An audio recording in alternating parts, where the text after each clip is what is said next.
Heyo, it's me again, Arkigo, and welcome to my video.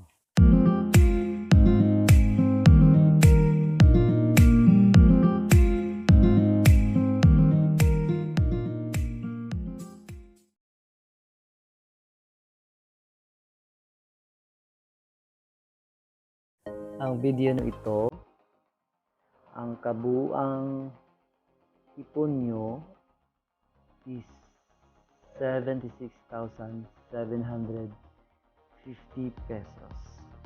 Markahan lang yung mga bilog kung kayo ay uhulog ng bills. For example, 50 pesos.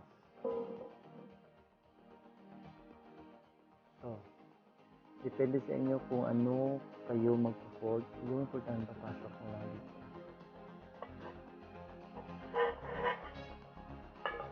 And then, pag-mark lang kayo dito.